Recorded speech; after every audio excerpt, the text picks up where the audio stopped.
So Dr. Ronnie Jackson, he briefed the media on the results of the president's extensive medical exams. What did he find? A president in excellent health.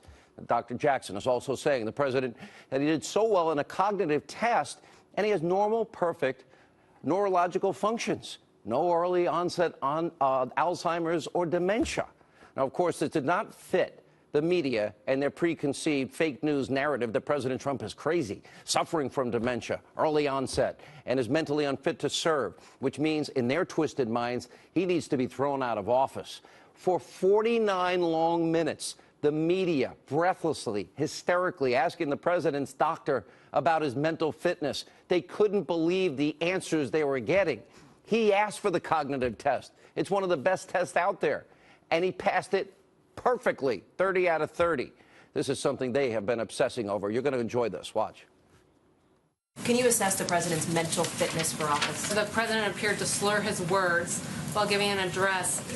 Did you look into what the cause of that might have been at all? Are you ruling out things like early onset Alzheimer's? Are you looking at dementia-like symptoms? On what basis would you, and this is just a philosophical question, advise the cabinet that the president is unable to discharge his duties? How does that bar get met? When you analyze his cognitive ability or his neurological functions, that is not the same thing as a psychiatric exam or a psychological exam. It is not. You mentioned that you gave the president a cognitive test. Was that the mini mental state examination or the Boltzmann test? Or if not, can you tell us what specific cognitive test you gave? It was. Given that there's scrutiny of what was overlooked at the time with President Reagan in terms of Alzheimer's and things he was then known to suffer from at a later date. Can you say that whether the test that you ran would exclude any of those things? The president's age in continuing his physicals in the future, will you also continue the cognitive testing? You say that the president was the one who requested the cognitive test, that it wasn't necessarily needed for someone of his age. Did he tell you why he wanted it done? What is your take of all the doctors and clinicians all across the country who have said that in this president they see symptoms of this, that, and the other? Symptoms in what way? Well, symptoms of dementia. Pretty amazing. Now, to reiterate, Dr. Jackson, he told the media that the president is in excellent health and he could easily serve for 2 terms. That really got to them. Now, the only thing wrong, okay, he has moderately high cholesterol. A lot of us do. He needs to lose a couple of pounds. A lot of us do. And, of course, the media, they couldn't stand the good news. They couldn't even believe it. Now, this is what's interesting.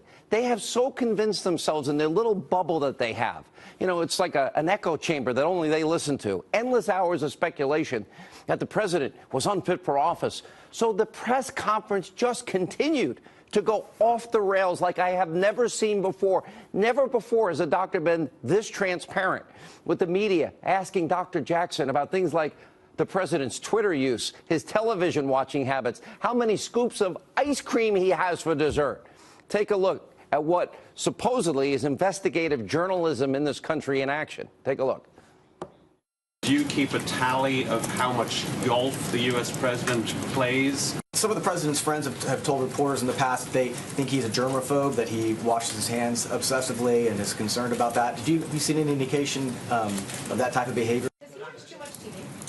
I don't. Sedentary lifestyle sort of perspective. Should he cut back on that? Do you see any evidence of bone spurs, which the president said that he suffered from? Is he limited to 1 scoop of ice cream now? Do you have any concerns about the president's Twitter? No, I don't. Yeah, Twitter doesn't involve me as a doctor. I don't have any concern on that. Does the president wear dentures? You mentioned the dental exam. The president has no partial or dentures of any kind. You said he doesn't drink and he doesn't smoke, and other than the diet issue, did you address drug addiction? Drug addiction? I mean, any other drugs? Yeah, no, he has no drug addiction. We have a lot of people in the studio tonight. They're all laughing. All right, we actually went back and we checked to see if the media ever asked anything close to those kind of questions about Barack Obama's health or any other president for that matter. And the answer, of course, they did not. Now, after that frenzied display, members of the media, they should have their own heads examined. Look, I've said this before. Hating Trump is their heroin. It's their drug. And they're completely hooked on their drug. They're like addicts. The only thing that gives them their fix is attacking the president minute by minute. And the media is so completely, utterly unhinged and deranged And today's press conference is just their latest episode. Now, ever since President Trump announced his candidacy, you have the blind sheep in the liberal media who live in their own little bubble and bounce their own recycled talking points in their own little echo chamber. They've been rushing to create a new crisis after a new crisis after a new crisis. And their recent hyperventilation has reached extreme levels, even for their pathetically low standards, by the way.